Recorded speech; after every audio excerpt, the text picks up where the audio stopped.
خدا کی قسم میں ایک ایسا کلمہ جانتا ہوں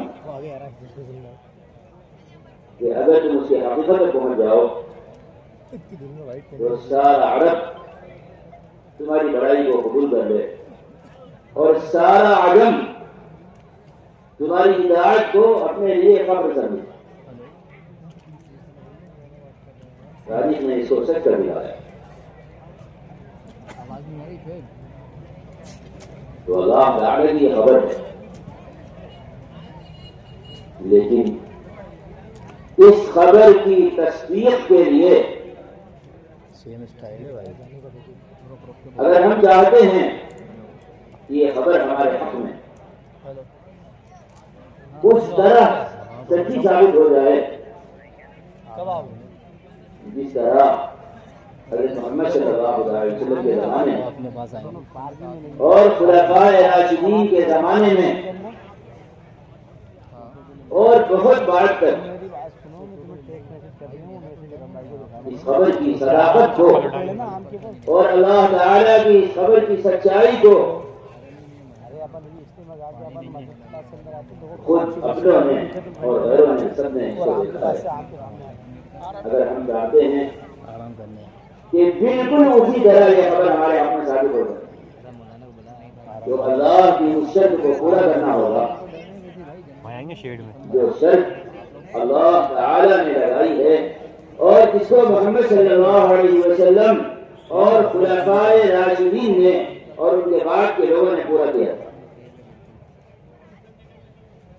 وہ شرط ہے ان کنتم مؤمنین. یہاں مؤمنین سے مؤمنین کاملین مراد ہیں کہ تم اعلیٰ رہو گے. شرط یہ ہے کہ کامل ہو گے. لیکن ہماری مشکل یہ ہے کہ ہم نے اللہ کی شرط کو پامال کر دیا. بالکل ہم نے اسے رون ڈالا. اللہ کی شرط کو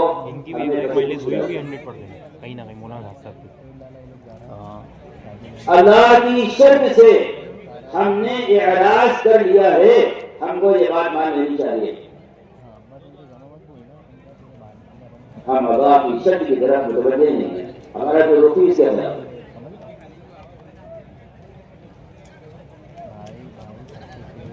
اپنے اللہ کے درمیان ہم طے کریں انشاءاللہ اللہ کی شرط کو پورا کرنا ہے.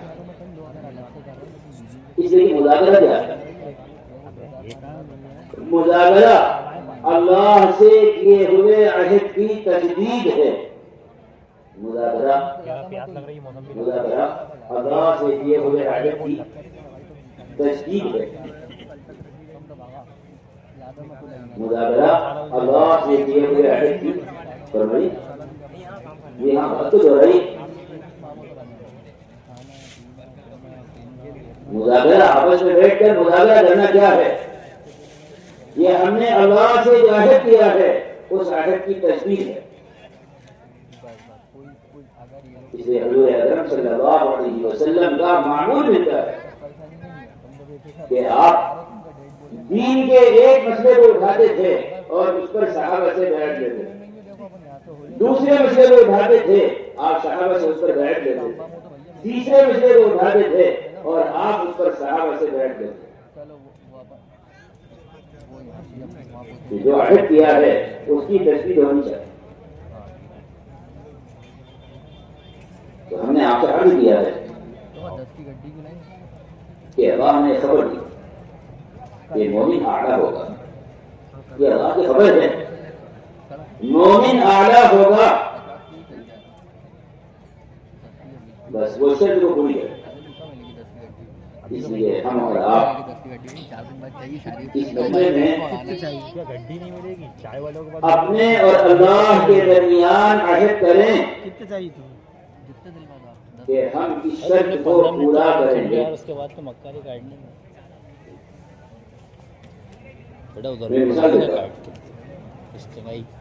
کہ ہم نے شرط کو کس طرح پابند کیا. پیاس لگ رہی تو پانی پیو یار. تم یہ غلط حرکت ہے تمہاری. نماز ہے نماز. نماز میں اب ہم سب برابر ساتھ دے رہا اس کا یار تو پانی کی بوتل دے 3 مرتبے سبحان ربی الاعلیٰ کہنے پر متفق ہو گئے. جاہل والی حرکتیں کر رہا ہے یار. کوئی نماز رہے پانی کی بوتل سیریس میں نہیں رکھی ہوئی ہیں 4 بوتلیں اپنی. بھیا پنی نکالو چھلکے اتار کے جا چھلکے اتار کے پنی میں یہاں نیچے چھلکے یہاں اسی لیے جمع ہوئے ہیں. یہاں کی نقلیں ہیں. پانی نکالو اس میں چھلکے بھرو. یہ کب اٹک رہی ہے بہت سے طلبا ہمارے آئے ہوئے ہیں. ان سے آگے تھے کہ مدرسے میں ہم گاڑی کو تربیت کے لیے جمع ہوئے ہیں. کیمیا کی لگی بوتلیں اور تربیت کی بہت سی جگہ ہیں. وہی بچی ہے بوتلیں میری رکھی ہوئی ہیں. یہاں لوگ جمع ہوتے ہیں یہ تربیت کے مقصد سے. ارے یہ تو کھالی ہے یار اتنا صحیح ہے اس میں اسٹیشن کی مسجد کہ اللہ اور جہاں مسلمان عبادت کے لیے دعوت کے لیے جمع ہوا ہے وہاں کی نماز دو کی نماز میں کوئی فرق نہیں. 3 مرتبے سبحان ربی الاعلیٰ کہنے پر ہم سب راضی ہو گئے ہیں. یہ گرا ہے بھائی یہ پلیٹ سرکائی ہے ابھی گرا حالانکہ حدیث میں صراحت ہے. ابو داؤد کی روایت میں اور ترمذی کی روایت میں اور دیگر کتب حدیث کی روایت میں صراحت ہے.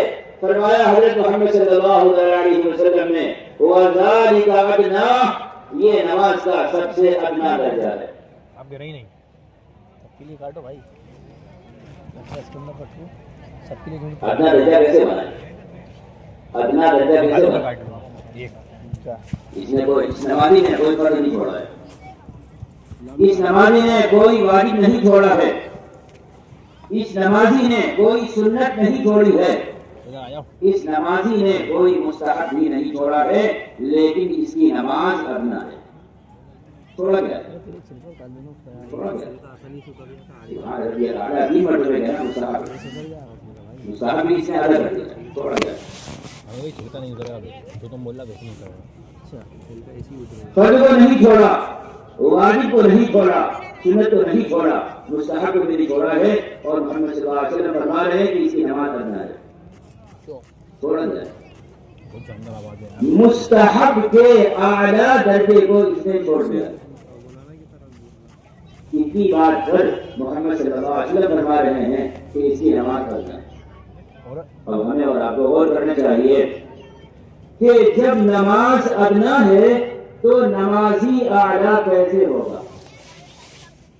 ایسا ہو سکتا ہے فرمائیے ایسا ہو سکتا ہے یہ ہے کہ نماز ادنا ہو اور نمازی اعلیٰ ہو؟ ایسا ہو سکتا ہے؟ لگ رہا ہوں ایسا ہو سکتا ہے نہیں فرمائیے. نماز تو ادنا ہو اور نمازی اعلیٰ ہو.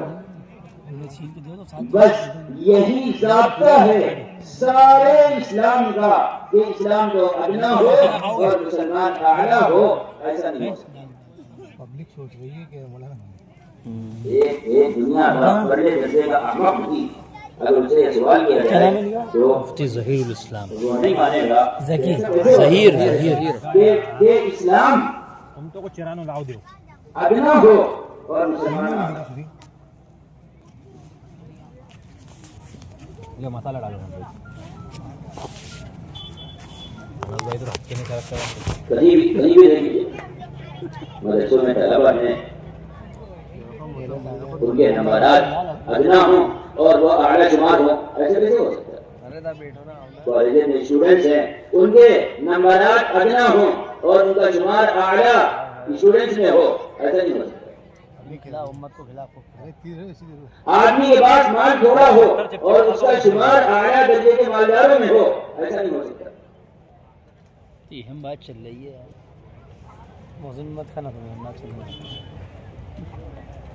ہم ادنا نماز پر راضی ہو گئے ہیں اور یہی حال ہمارے سارے اسلام کا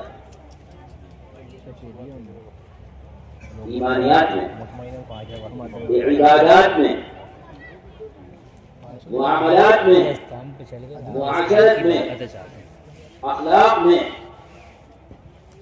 تعلیم اور تعلم کے طریقوں میں اور دعوت الی اللہ و جہاد فی سبیل اللہ کے طریقوں میں ہم نے اعلیٰ بات کو سوچنا ہی چھوڑ دیا. یہ ہے وہ راز جس نے مسلمانوں کو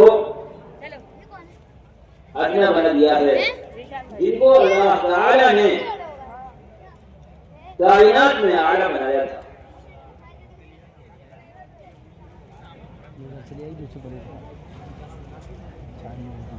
اس لیے ہمیں طے کرنا ہوگا کہ ایمانیات کے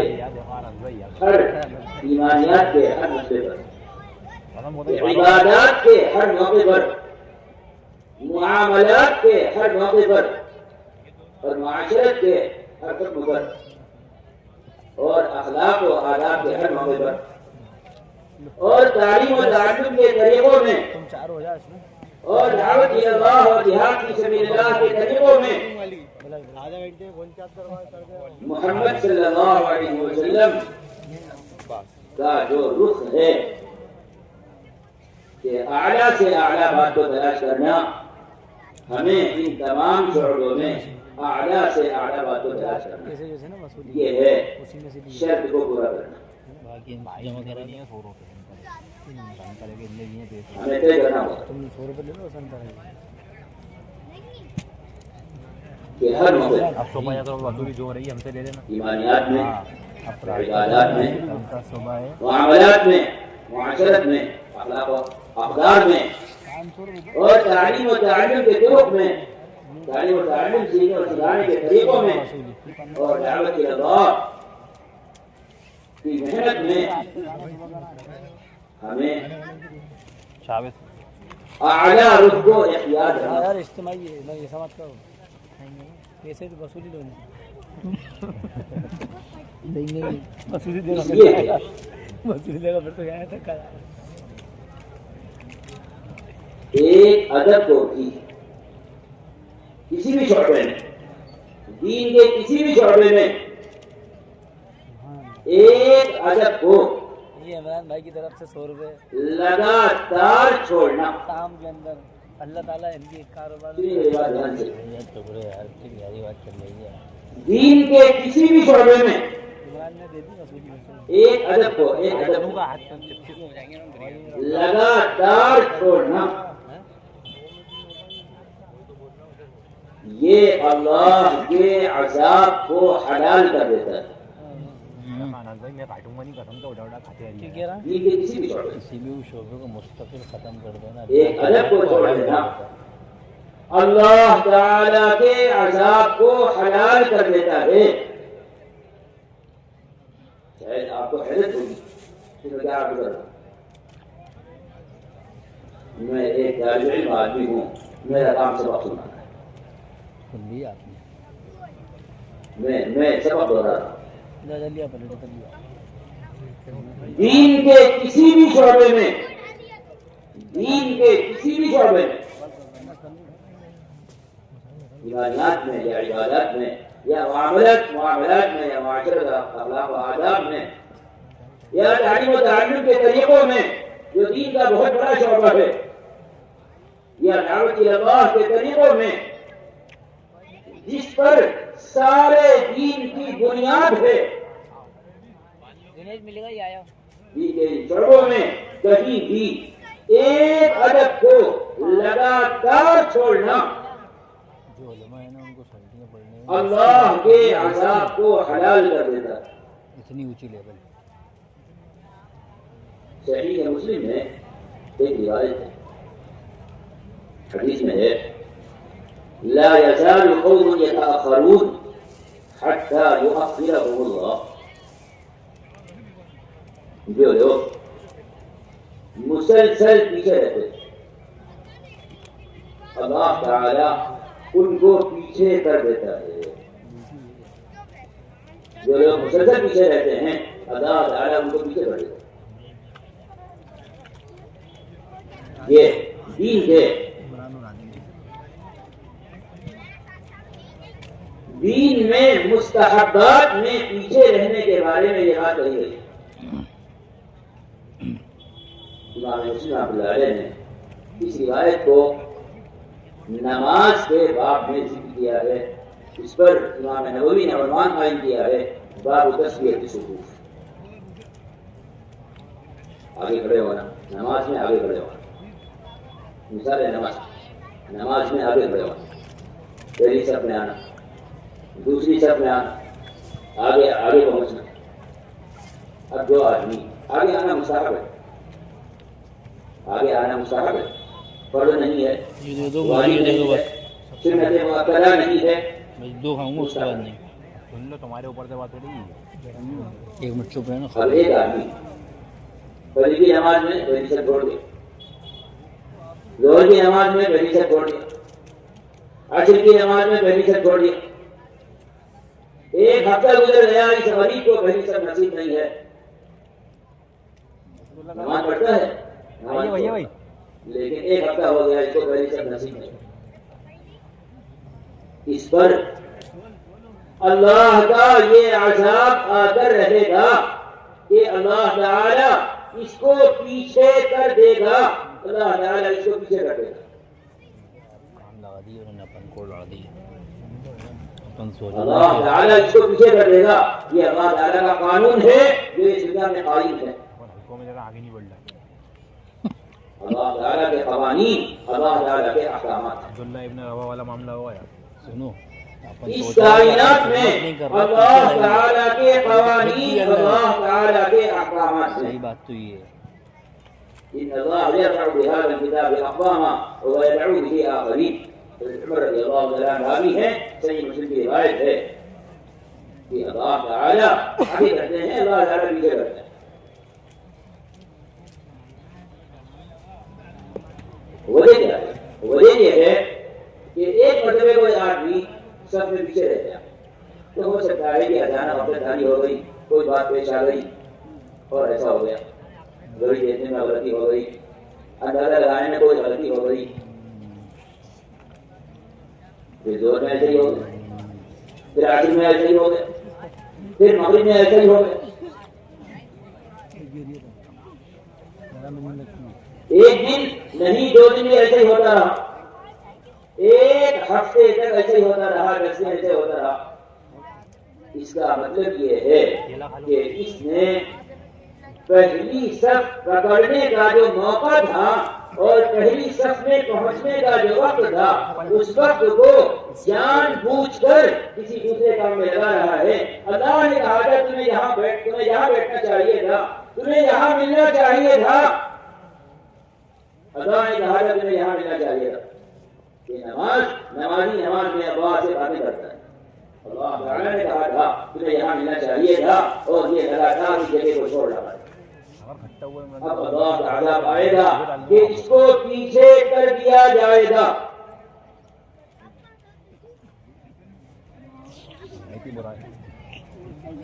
یا تو اس پر ایسی غفلت طاری ہوگی، یا تو اس پر ایسی غفلت طاری ہوگی کہ اس کا رکوڑا کر دیا جائے گا اور پہلے سب کا شوق ہی اس کے دل سے نکال دیا جائے گا. یہ اس کے گناہ کا اثر ہے. وَعَلَمَهُ اللَّهُ وَلَٰكِنْ كَانُوا أَنفُسَهُمْ يَظْلِمُونَ. اللہ تعالیٰ کسی کو ظلم نہیں کرتا. بندے اپنے حق میں اللہ تعالیٰ کے عذاب کو حلال کرواتے ہیں اور اللہ تعالیٰ کا عذاب ان پر حلال ہوتا ہے.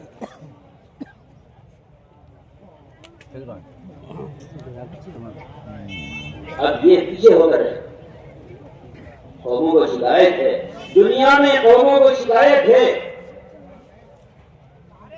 اپنے حکام سے کہ ہم کو پیچھے کیوں کیا جاتا ہے. دینی جماعتوں میں کام کرنے والوں کو شکایت ہے اپنے ذمہ داروں سے کہ ہم کو پیچھے کیوں کیا جاتا ہے. پیچھے کرنا اور آگے کرنا یہ اللہ کا نظام ہے.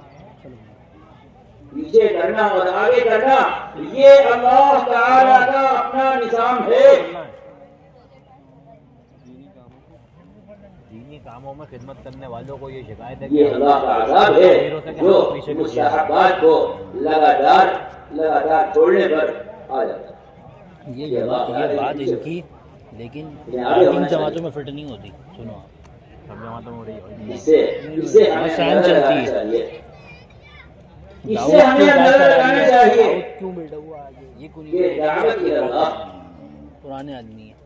دعوت الى اللہ وہ کوئی خدمت ہی کیا جو کہیں سے کہیں تک لائن کو بھی سارے دین کے شعبوں کا مرکز ہے، یا بات اس سارے دین کے شعبوں کا مرکز ہے، حتیٰ کہ ایمان کا بھی مرکز دعوت کے ہے۔ اندر دعوت تعلیم سارے شعبوں کا کے اندر کیوں آگے نہیں ہے انسان؟ یہ وجہ سے یہ بات چل رہی ہے۔ یہاں پہ وہ یہ نہیں بول رہا کہ کون چلائے فرمایا ہے میری الا ذاک رکن من ارکان الاسلام بل القطب الاعظم فی الدین آپ تو اللہ کی نہیں کرو نا، آپ کیوں کر رہا ہوں؟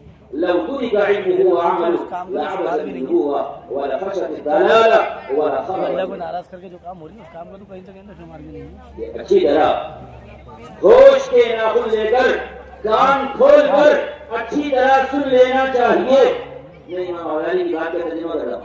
بھائی تو اور اچھی طرح کان کھول کر ہوش کے ناخن لے کر سن لینا چاہیے، دلوں کے غفلت کو کچرا اس کے اندر ڈال دو۔ بھاؤ کر اور دوڑ کر اور اس سے باہر نکل کر اچھی طرح اپنے دلوں کو متوجہ کر دینا چاہیے۔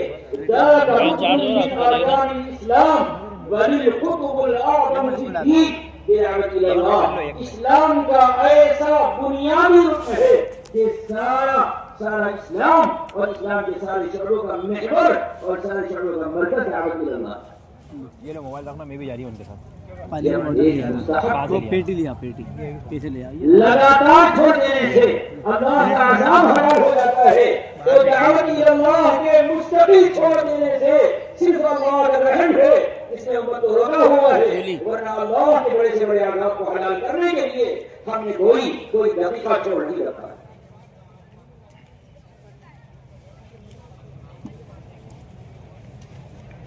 اس لیے حضرت فرماتے تھے تو میں کھانا تو کاٹ لو نا بھائی، بھائی پھر کو آگے بڑھائی۔ عمران بھائی اس کو پیپ کر دو، یہ آدمی سے کہا جائے رومال مار لو اس کے اوپر۔ کیلا کھا لو بھائی، ٹھنڈا ہو جاتا ہے۔ یہ تقاضا ہے نکل جا، یہ تقاضا ہے نکل جا، اسے کہا جائے گا یہ تقاضا ہے نکل جا عمران موبائل رکھنا۔ اور وہ عدل کرے۔ عمران ارے چھوڑ دے بھائی موبائل، اس کو دے دے، انس کو دے۔ فرماتے تھے اس کے خلاف یہ جو مار دینا اس کے اوپر وہ ہنگامہ ہونا چاہیے،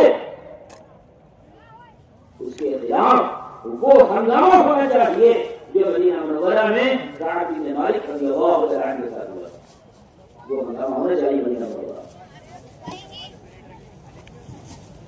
وہ ہنگامہ مدینہ منورہ میں جو ہنگامہ مدینہ منورہ میں ہوا تھا، وہ ہنگامہ ہمارے محلے میں، ہمارے معاشرے میں، ہمارے گھر میں، ہمارے شہر میں ہونا چاہیے۔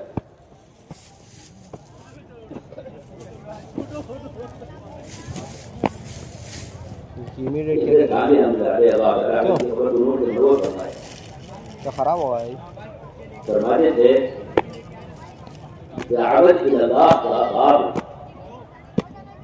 مسلمانوں کے درمیان سے گم ہو گیا ہے۔ فرماتے تھے دین کا یہ باب ہوگا، وہ باب جس پر سارے دین کا مدار ہے، یہ باب ہی مسلمانوں کے درمیان سے گم ہو گیا۔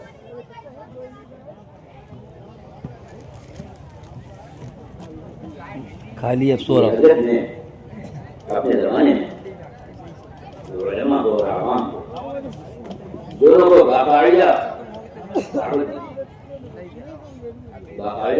ایک تحریر حضرت کی جاری چھپی ہوئی ہے، علماء کے نام ہے اور عام مسلمان کے نام کہ قرن اول کی طرح سب کو حرکت میں آنا چاہیے، نقل و حرکت پر سب کو آنا چاہیے، قرن اول کی طرح کھڑا ہونا چاہیے، قرن اول کی طرح کھڑا ہونا چاہیے۔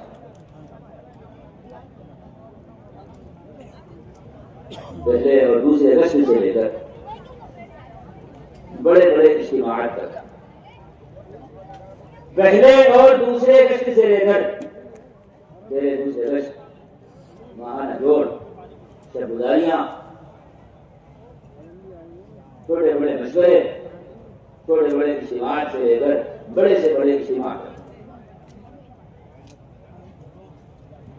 مسلمانوں کو بار بار آواز دینا، یہ محمد صلی اللہ علیہ وسلم کی وہ سنت ہے جو مدینہ منورہ میں قائم ہے۔ الصلاۃ جامعہ، آ جاؤ. کیوں کیوں؟ یہ عبادت اور دعوت کے تقاضوں کے لیے جمع کیا جاتا تھا کہ اللہ کا حکم ہے اس پر عمل کرنا ہے، یہ آیت اتری ہے اس پر عمل کرنا ہے. مسجد میں جمع کر کے تعلیم دی جاتی تھی، یہ آیت اتری ہے، یہ وحی آئی ہے، اس پر عمل کرنا ہے. مسجد کا ماحول ان کو نرم کرتا تھا، مسجد کا ماحول ان کو نرم کرتا تھا اور ان کو دعوت دی جاتی تھی. ہم نے دعوت دینے میں یہ خیال کر لیا کہ کسی بھی طرح آدمی کے کان میں بات پہنچ جائے، اس سے بڑی دعوت کی رضا ادا ہو جائے گا. بوٹل لے کے آ رہا. اگر دعوت اتنا ہی آسان کام تھا، اگر دعوت کا فریضہ اتنا ہی آسان تھا تو آدم علیہ السلام سے لے کر حضرت محمد صلی اللہ علیہ وسلم تک انبیاء کی ساری تاریخ اور انبیاء کی ساری سیرت بالکل عبث اور بیکار ہو کر رہ جائے. کیوں پانی کیا ہوا؟ آریا ہے نہیں ابھی. انبیاء کے وہ مدافع پانی بھی دعوت اللہ میں انبیاء علیہ الصلوات و تسلیمات کے وہ مداخلے موبائل اٹھا جن پر آسمانوں سے فرشتہ اترتا ہے. اے ابراہیم، آپ کو انہوں نے ہاتھ میں ڈالا ہے، ہم آپ کی مدد کو آئے، ہم آپ کی مدد کو کہاں سے آئے ہیں؟ آسمان سے آئے ہیں. کون ہیں؟ ہم فرشتے ہیں. اور اللہ نے آپ کو بھیجا ہے کہ نہیں، ہم اجازت لے کر آئے کہ نہیں، ہم علیہ کا بھلا آپ گھر لے کر آئے ہیں، ہمیں آپ کے حالے میں. یہ فرشتوں کا نزول اور ابراہیم علیہ السلام کی وہ جرأت ایمانی، یہ آسمان سے اترے ہوئے فرشتے کو واپس کر رہے ہیں. اما الیک فلا، اما الیک فلا، اما الیک فلا. اگر آپ گھر لے کر آئے ہیں تو ہمیں آپ کے حالے میں.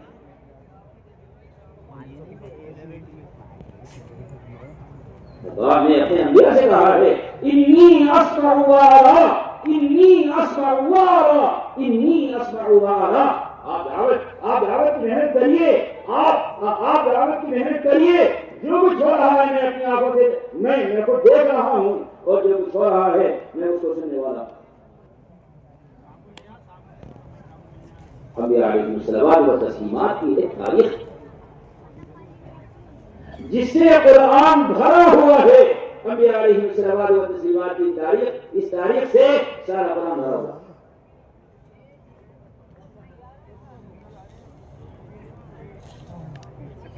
دعوت کی رضا کا یہ فریضہ جس کو امت میں اجتماعی طور پر چھوڑ دیا. یہ بار بار آواز لگا. اس کی دو بنیادیں ہیں، ایک علم اور ایک دعوت. حضور اکرم صلی اللہ علیہ وسلم کا معمول ملتا ہے الصلاۃ جامعہ، یہاں آ جاؤ، مسجد میں جمع ہو جاؤ. یہ آیت اتری ہے اور اللہ کا حکم آیا ہے. مسجد کے ماحول میں اس کی دعوت دی جاتی ہے.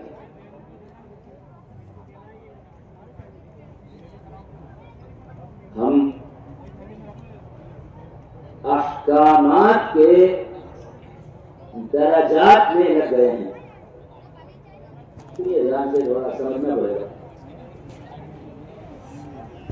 ہم احکامات کے درجات کی طرف متوجہ ہو گئے.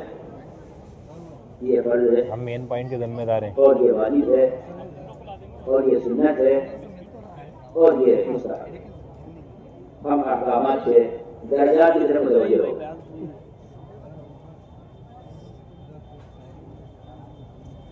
حالانکہ اصل متوجہ ہونا چاہیے تھا فضائل اور وعیدوں کی طرف.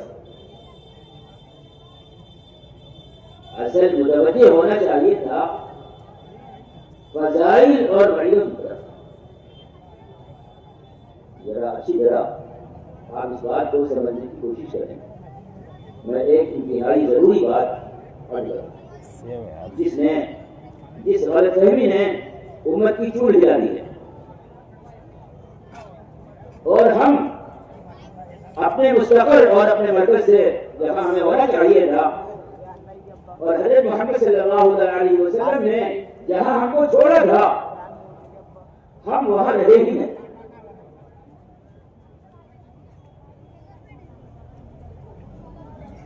تو ہم نے عرض کیا ہے کہ ہم متوجہ ہو گئے ہیں احکامات کے درجات کی طرف، حالانکہ اصل متوجہ ہونا چاہیے تھا فضائل اور وعیدوں کی طرف. کیوں؟ فضائل اللہ تعالی کا نظام فضل ہے. فضائل اللہ تعالی کا نظام فضل ہے. فضائل اللہ تعالی کا نظام فضل ہے کہ اللہ تعالی کس حکم پر قطعی نظر اس سے کہ اس کا درجہ کیا ہو، اللہ تعالی اپنے کس حکم پر اپنا کیا فضل نازل کرنے والے، اللہ تعالی کیا فضل نازل کرنے والے. اور وعیدیں اللہ تعالی کا نظام غضب ہے کہ کس حکم کے توڑنے پر اللہ تعالی کا کیا غضب آنے والا ہے. دارالعلوم دیوبند کے انتہائی عظیم اور انتہائی بڑے عالم حضرت علامہ انور شاہ کشمیری رحمۃ اللہ علیہ، انور شاہ کشمیری، انہوں نے بخاری شریف کے درس میں فرمایا تھا، جس کو ان کے شاگرد مولانا عالم میرٹھی نے جمع کیا ہے، فرمایا تھا علماء سے کہا کہ ہم احکامات کے درجات کی طرف متوجہ ہو گئے ہیں، اس سے ہمارا عمل ناقص ہو گیا ہے، ہمارا عمل ناقص ہو گیا، اور عمل کے ناقص ہونے کے ساتھ مسلمان اعلیٰ نہیں ہو سکتا کہ عمل ناقص ہو اور مسلمان اعلیٰ ہو، ایسا نہیں ہو سکتا. یہ نقصان کیوں پیدا ہوا؟ یہ نقصان سے پیدا ہوا کہ جب کسی بات کے بارے میں پتہ چلا کہ فرض ہے تو خاموش ہو گئے، اور جب پتہ چلا واجب ہے تو خاموش ہو گئے، اور جب معلوم ہوا کہ سنت ہے یا نفل ہے تو ہم شیر ہو جاتے ہیں اور جرأت کے ساتھ اسے چھوڑنے پر آمادہ ہو جاتے ہیں. گولی کھا رہا ہوں ڈال کو پلیٹ چٹنی ہے تو چٹنی ہے. تو ہم نے عرض کیا ہے کہ فضائل اللہ تعالی کا نظام فضل ہے کہ اللہ تعالیٰ اس حکم پر کیا کرنے والا ہے، فجر کی نماز پر کیا ہونے والا ہے، ظہر کی نماز پر کیا ہونے والا ہے، عصر کی نماز پر کیا ہونے والا ہے، مغرب کی نماز پر کیا ہونے والا ہے، اگلی صف کے لیے دوڑ لگانے پر اللہ کا کیا نظام حرکت میں آنے والا ہے، روزے پر، حج پر